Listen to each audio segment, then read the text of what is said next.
Big old tilapia right here. Look at that guy. So today's gonna be a little bit different than normal. We're actually gonna go check out a big piece of history. We've been getting tons of comments. This isn't like breaking news by any means. We've known about it for a little while. It's actually a piece of World War II history that's here at Lake Mead. We actually got two things that I know of. It's a B-29 bomber and a Higgins boat actually just popped up not too long ago. So I've always been interested in the world wars, World War I, World War II. So it's just cool to actually be able to look at this thing. Before we do though, we're here.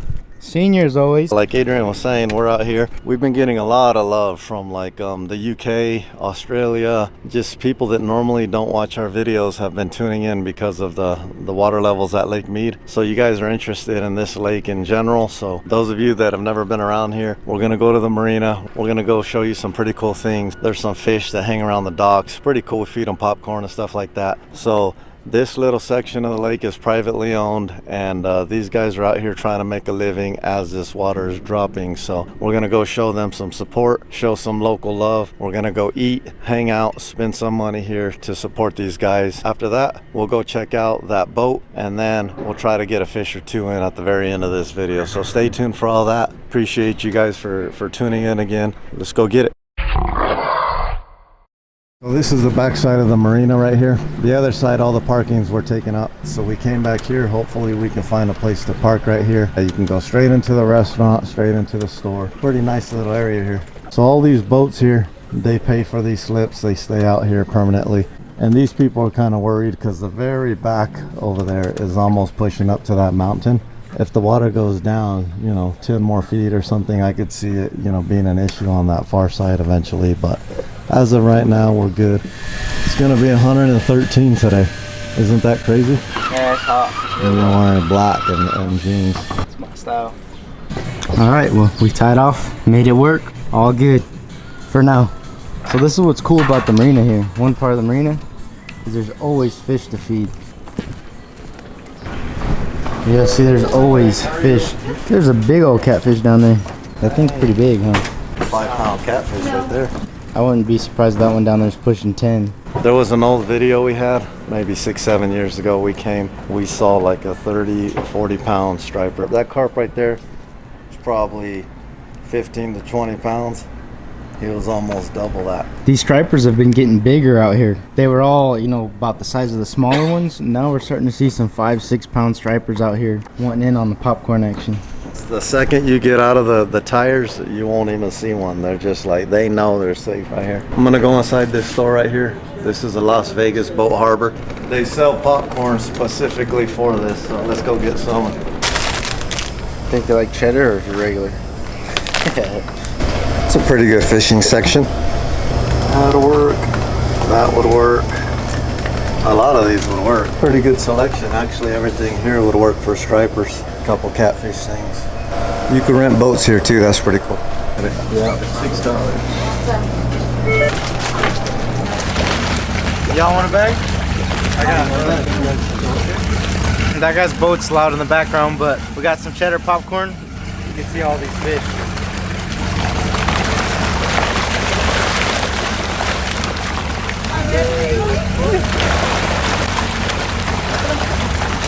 Look at right here, my buddy. How's it going, buddy?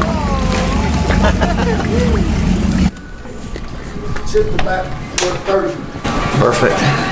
All right, now I'm nice and full. I ate a egg. It was like a breakfast quesadilla with eggs and bacon in there. Pretty good, pretty good. Mine was hash browns with an egg thrown in there and smashed down between bread. Pretty good, delicious. Yeah, so we just ate at the marina here. Pretty nice restaurant. Good food, good service, great people in there. It's family owned for 60 years. So we like to show some support whenever we're hungry on the lake. All right, so that was cool. Now that it's a little bit quieter, I can explain it a little more, but this marina, they sell a ton of those bags of popcorn. It's just a good time, you know, if you bring out kids or somebody, buy a bag of popcorn, only $2. Throw out all the popcorn you want and those fish will go nuts. So the thing is, you cannot fish in the marina, so that's why they're all here. It makes sense, right? The second you get past those tires where you can fish, you won't see a single fish. Let's go. I want to get a houseboat. That'd be cool, right? Yep, that'd be real cool. You just stay out here for the weekends? Party out here, bring out the whole family. I wonder how much something like that costs. Just a big houseboat. Probably a lot. Yeah, so the next video is going to be our 2-week update for Lake Mead. I can tell already that it's gone down. Look at all this. There's a couple random things that I don't think I've seen. The little island that we actually bottomed out on War Machine, I can't wait to go see it because it was like 4 or 5 inches underneath the water. Now it's probably going to be all exposed. What do you think? Somebody put down in the comments that they saw it not too long ago after we crashed on it, and it was completely high and dry. So it'll be interesting to see. The water's still going down here, but as of right now, we're gonna go look at a part of history, a nice World War II boat. We're gonna go check it out.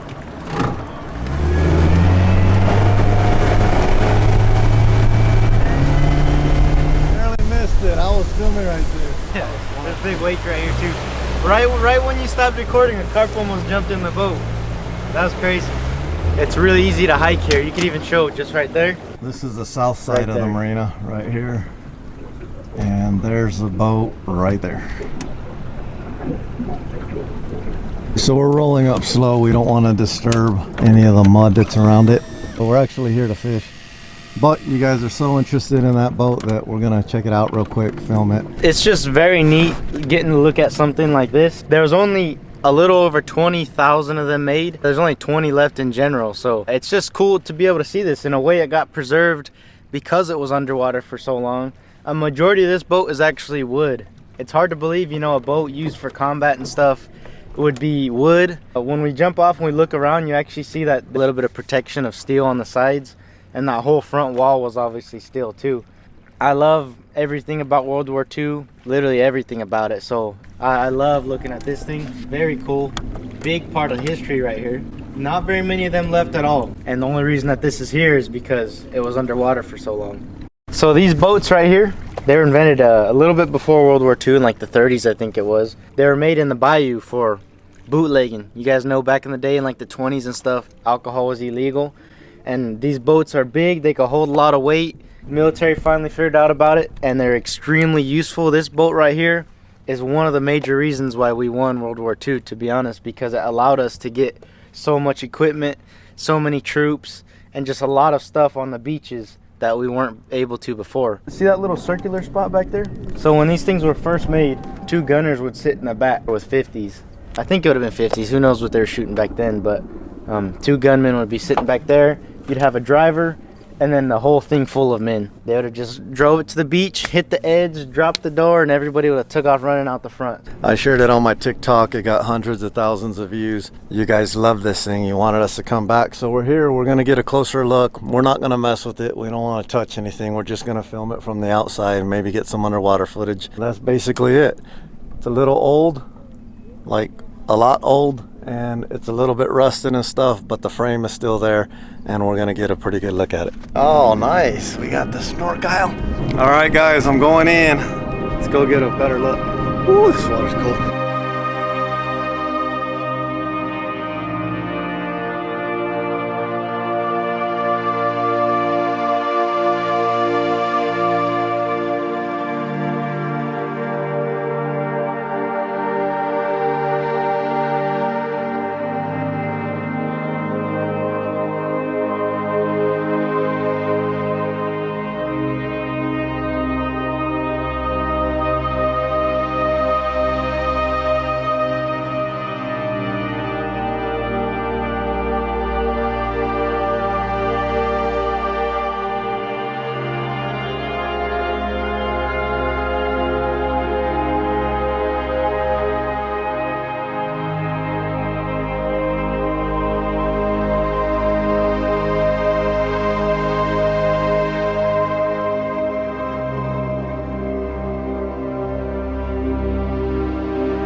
Here, grab this. Is it recording? Yeah. Is it? Yeah, it's recording. All right, that has all the footage. I don't expect a 6-pack having body right here. I'm a little bit older. Those days are over.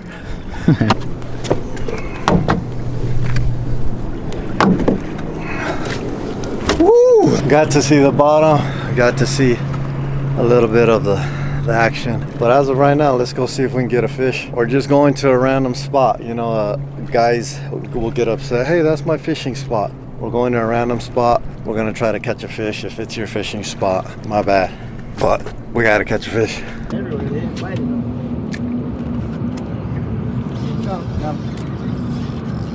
You can see them all down there. There's tons of them.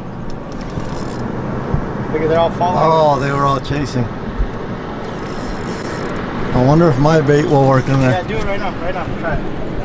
Let me see. I'm trying to do this one-handed pull-ups. Let me see if they'll chew my bait up. Look at. Mine just dropped way to the bottom. I was trying to do it left-handed. This net's so hot. There it is. I just had a bite. Did? Yeah, it's all right. I can't do it left-handed and film. Let's throw them in the live well and we'll cook them up.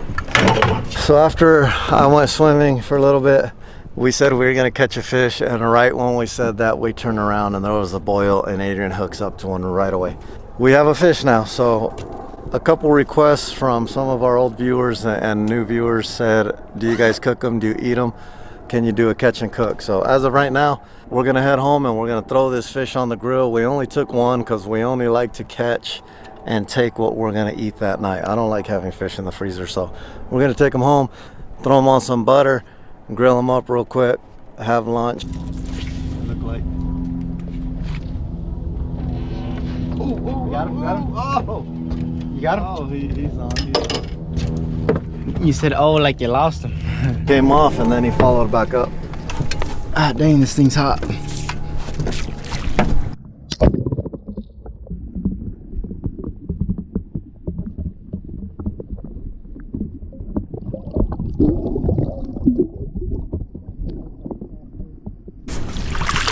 Well, are we gonna eat two, or are you gonna release them? Should we get two? Oh yeah, Juju's home, huh? Yeah, let's just eat two of them. Yeah, we'll take two home. In our last video, we caught a couple stripers that were much bigger than this, and that was a different area, and they're a lot harder to catch. And I mentioned, if you want to catch stripers to eat, Lake Mead is a great place. They're about this size, kind of chunky. This is a great eater. Once or 12, 15 pounds or whatever. We don't like eating them. Those are trophy fish, but if you want to eat them all day long, you could probably catch 30 or 40 right here in the next hour. Great eaters. We're gonna take home two. All right, guys, we're off the water. We're headed home now. It is hot. It's well over 110 degrees today. Super hot day, but we got two fish. I'm gonna go fillet them up. We got a brand new grill. Gonna bust it out, start cooking these guys up on it, and they're gonna be delicious. A lot of the people that are new to the channel have never seen a catch and cook, but this is something that we've been doing for a lot of years, and I want to introduce you to it today. So we caught the fish, we're taking them home, we're gonna clean them up, and we're gonna cook them and show you everything from field to plate right now. So.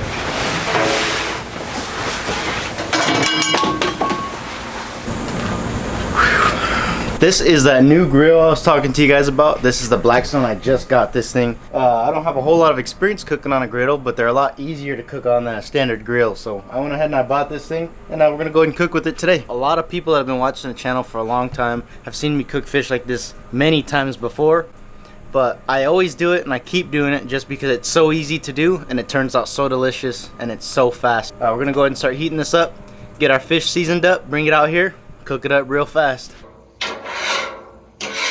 Cooking this fish is very, very simple, very fast. All I used was garlic salt, pepper, and butter. That's literally all you need. So seasoning is literally as simple as that, just garlic, salt, and pepper. That's all I like to use. That's it.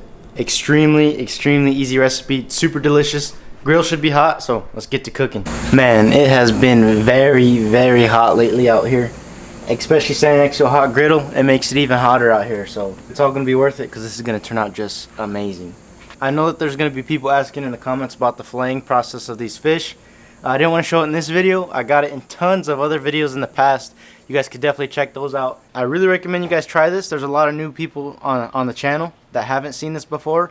And I really just wanted to throw this in there really quick to show you a little bit of what we do when we take these fish home and we cook them and we eat them. Something we practice all the time with my family. It's very good, and if you guys ever catch fish, I really recommend you guys give this a shot. It only took about maybe 4 or 5 minutes to cook this fish. Serve it hot. It's delicious. Looks absolutely amazing. And we got Juju with us. Crazy Jew. We usually put that in a sandwich or something, or eat it with like sides and all that, but give me a brutally honest taste test right now of how it turned out. The first time I tried to cook it on the griddle. Pretty good. That's good. That's good. That's really good. Is he faking it? No. I'll put it. That's delicious. Is it? Normally we throw it in a sandwich. Tastes good just like that, but I'm gonna throw it in a sandwich in a minute. Yeah, I think it's good. I think when you cook it on the grill, it makes a difference with like the skin. Tastes a lot, or the outside tastes a lot better. In some of our previous videos, we get a lot of hate. People, you know, don't want you to eat fish and stuff, but everybody eats fish. Go look at the supermarket. Those fish are coming from somewhere, so this fish is fresh. Striper actually costs about, some places $14.99 a pound. So we brought home 2 stripers. I mean, that's $30 worth of striper right there. Nice, lean, cold. If you go out there and fish, might as well bring a couple home and cook them up. It's delicious. You should try it sometime. 10 out of 10. What's funny is I didn't even taste it before I had them taste test it. So here we go. So like Julian was saying, in a weird way, the griddle, since it was so hot, it kind of charred the outside a little bit. And I gave it a different taste than in the pan, and it turned out amazing. This, 10 out of 10. This is why I always cook this fish in this recipe right here. Extremely easy to do, extremely fast, and it's amazing. But I really hope you guys enjoyed this video. You know, we started out looking at that old school World War II boat. I was amazed looking at that thing because my whole life I've always been fascinated with World War II and stuff like D-Day and, you know, storming the beaches of Normandy and stuff like that. But after a good day spent on the lake, there's nothing better than coming home and eating some fresh fish. So if you guys get the chance to try this out, I really recommend it. But other than that, I thank you guys for watching, and I'll see you outdoors.